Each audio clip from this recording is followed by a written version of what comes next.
नमस्कार, बहुत स्वागत है आपका। सुदर्शन छत्तीसगढ़ देख रहे हैं आप और मैं हूं आपके साथ दिव्या माथवानी। बुलेटिन की शुरुआत करेंगे छत्तीसगढ़ की हेडलाइंस के साथ। मुख्यमंत्री ने श्रमिकों और मेधावी विद्यार्थियों को दी सौगात। डीबीटी के माध्यम से लाभार्थियों को रकम वितरित की गई। बस्तर को मिली बड़ी सौगात, केंद्र ने 4 लेन बाईपास को दी मंजूरी। सीआरपीएफ ने जुद्दपल्ली वन में किया सिविक कार्यक्रम का आयोजन। दावतपारा ग्रामीणों को जरूरतमंद सामग्री दी गई। अब जानेंगे खबरें विस्तार से। मुख्यमंत्री विष्णुदेव साय ने 15 जून को न्यू सर्किट हाउस में मुख्यमंत्री नोनी बाबू मेधावी शिक्षा सहायता योजना और अन्य कल्याणकारी योजनाओं के तहत डीबीटी के माध्यम से लाभार्थियों को रकम वितरित की। इस अवसर पर श्रम एवं उद्योग मंत्री लखनलाल देवांगन भी उपस्थित थे।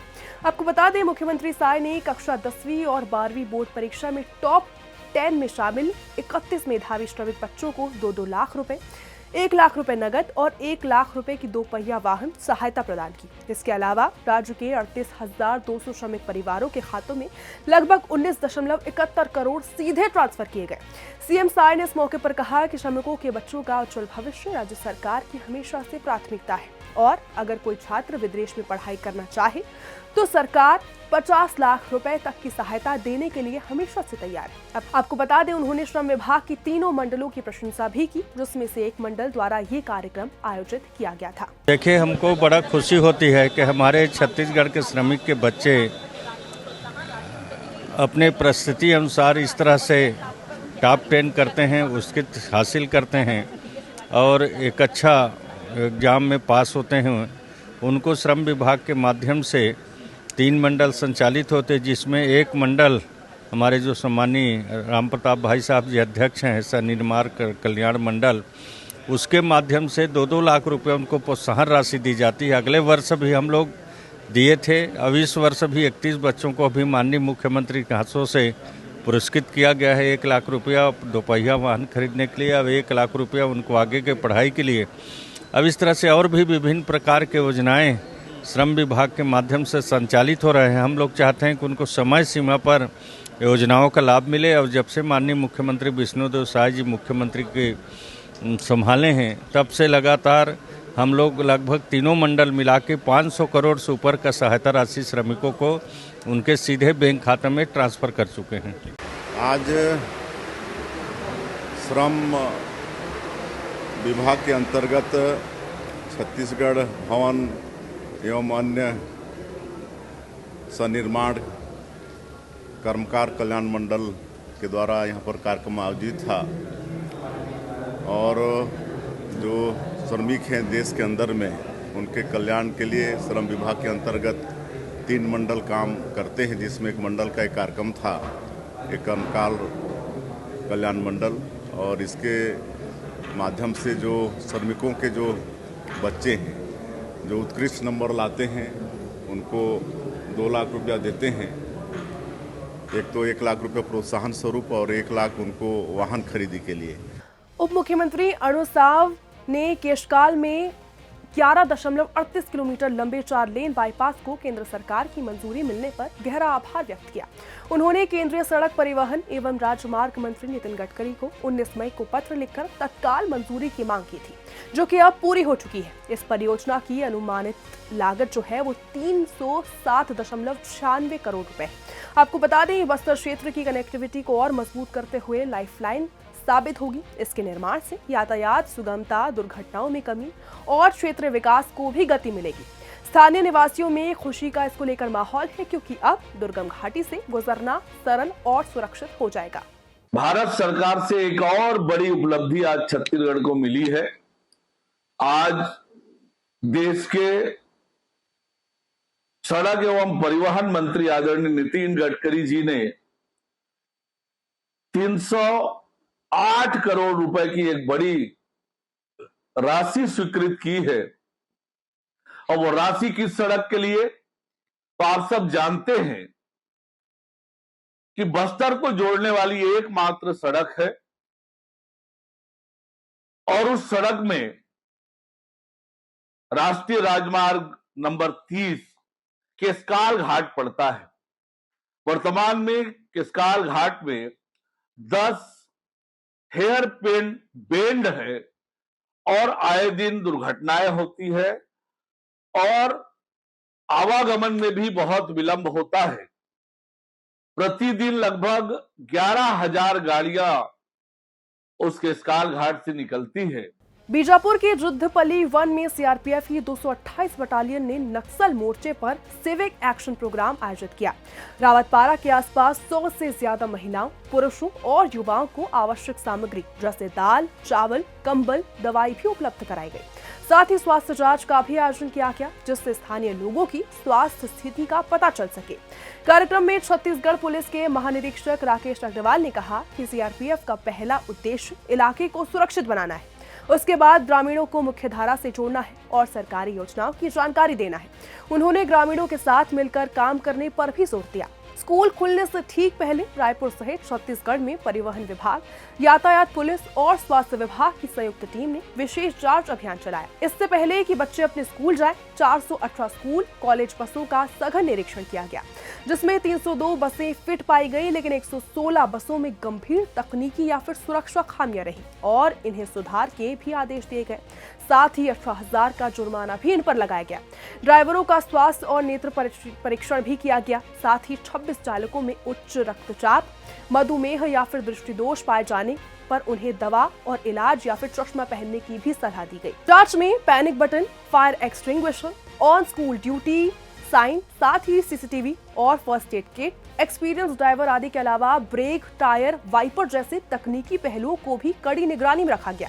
आपको बता दें, परिवहन विभाग ने स्पष्ट रूप से कहा कि जिन बसों में जरूरी मानक नहीं पाए गए उन्हें सड़क पर चलने की अनुमति नहीं दी जाएगी। साथ ही परमिट निरस्त कर दिए जाएंगे या फिर उनके खिलाफ ब्लैकलिस्टिंग की प्रक्रिया भी शुरू कर दी जाएगी। ये कदम बच्चों की सुरक्षा और जिम्मेदार यात्रा सुनिश्चित करने के लिए उठाया गया है।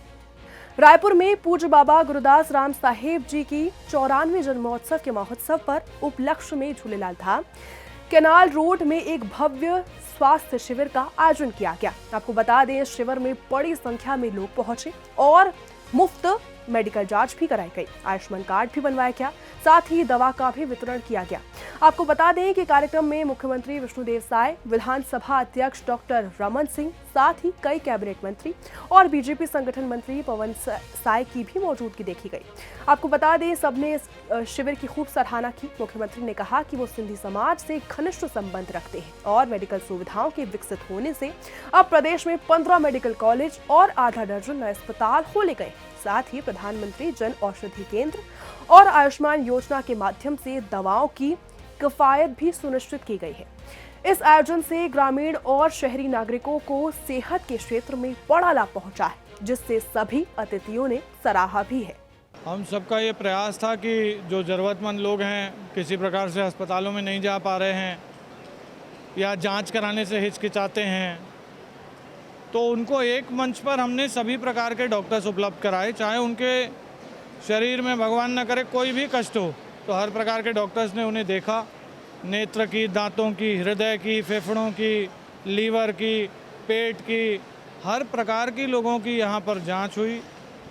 और ऐसे कई मरीज़ निकले जिन्हें आज पता चला कि उन्हें डायबिटीज़ है। तो डायबिटीज़ एक लेवल के बाद पता चलती है तो किडनी भी डैमेज करती है, हार्ट को डैमेज करती है। तो ये आज जो डायग्नोस हो गया है, ये आने वाले उनके जीवन में कहीं ना कहीं एक सतर्कता लेकर के आएगा। वो दवाइयाँ लेने लगेंगे तो बाद में उनको बहुत बड़ा नुकसान होने से बचेगा। हमने यहाँ पे दवाइयों का वितरण भी किया निःशुल्क। हमने यहाँ आयुष्मान कार्ड कैंप भी लगाया। बहुत लोगों ने आयुष्मान कार्ड बनवा लिया है, जिससे वो सरकारी अस्पतालों में अब अपना मुफ्त में इलाज करवा पाएंगे। तो उसमें सभी मंत्रीगण का आना हुआ। आज बाबा गुरुदास साहेब जी की 94वीं जयंती है और सबसे पहले तो उनको नमन करते हैं। और इस अवसर पर सिंधी समाज के द्वारा एक दिवसीय स्वास्थ्य शिविर का आयोजन किया गया था, जिसमें कई विशेषज्ञ यहाँ पर मौजूद रहे, उपस्थित रहे और बहुत लोगों का यहाँ पर स्वास्थ्य परीक्षण हुआ है, जो कि बहुत अच्छा है। और इस आयोजन के वैसे तो पूरा समाज आयोजक था, लेकिन हमारे अमित टिमनानी जी जो हमारे मीडिया के प्रभारी भी हैं प्रदेश के, उनका मुख्य रोल था। सबने मिलकर अच्छा आयोजन किया है। और वैसे भी सिंधी समाज बड़ा सेवाभावी समाज है, समय समय पर हर तरह का सेवा भाव का काम करते रहते हैं। तो इसमें ये स्वास्थ्य शिविर का आयोजन भी एक कड़ी है। पूरे समाज को बहुत बहुत इसके लिए धन्यवाद और आभार व्यक्त करते हैं। रायपुर में रेलवे स्टेशन पर पार्किंग मैनेजर के साथ हथियार के बल पर लूट की वारदात को अंजाम दिया गया। जी हां, सूचना मिलने पर इसके बाद पुलिस ने त्वरित कार्रवाई करते हुए 3 शातिर आरोपियों को गिरफ्तार किया है। इस घटना के बाद जीआरपी पुलिस ने स्टेशन परिसर में एक जुलूस निकालकर आरोपियों को पहले उठक बैठक कराया और फिर सख्त संदेश दिया कि अब अपराध कभी भी बर्दाश्त नहीं किया जाएगा। कबीरधाम में करीब 4 महीने पहले हुई अंधे कत्ल की गुत्थी अब सुलझ गई है। जी हां, ये हत्या सफाई कर्मी सुरेश बघेल की गई थी, जिनका शव 8 फरवरी की रात को पुल के नीचे खून से लथपथ मिला था। विशेष टीम ने 2 किशोरों को इस मामले में हिरासत में लिया है, जिन्होंने खुलकर माना कि उनकी पहले तू-तू मैं हुई, फिर डंडों से उन्होंने पीट कर युवक की हत्या कर दी। पुलिस अधीक्षक धर्मेंद्र सिंह के निर्देश पर गठित टीम का नेतृत्व उप निरीक्षक भूपत सिंह धनेश्वरी ने किया था। टीम में निरीक्षक संतोष मिश्रा, कमलकांत शुक्ला, आशीष कंसारी, साथ ही थानेदार JL शांडिल्य और अन्य जवान भी मौजूद थे। आपको बता दें कि खुलासा होते ही दोनों आरोपियों को मौके से गिरफ्तार कर दिया गया है और साथ ही अदालत में भी पेश किया गया और अब इस पर पुलिस कार्रवाई कर रही है। 25 को थाना कुकटूर में सूचना मिली कि एक अज्ञात व्यक्ति की लाश आगर नदी के किनारे रोड में पड़ा हुआ मिला है। इसकी सूचना पर तत्काल थाना प्रभारी मौके पर पहुंची और बॉडी का मर्ग पंचनामा कार्रवाई कर हॉस्पिटल के लिए ले जाया गया, जहां PM कराया गया। PM में हत्या की प्रकृति न लिख के डॉक्टर साहब द्वारा। तत्पश्चात घटना की गंभीरता को देखते हुए पुलिस अधीक्षक कबीरधाम के द्वारा एक विशेष टीम का गठन किया गया, जो कि हत्या के आरोपियों को पतासाजी में लग गई।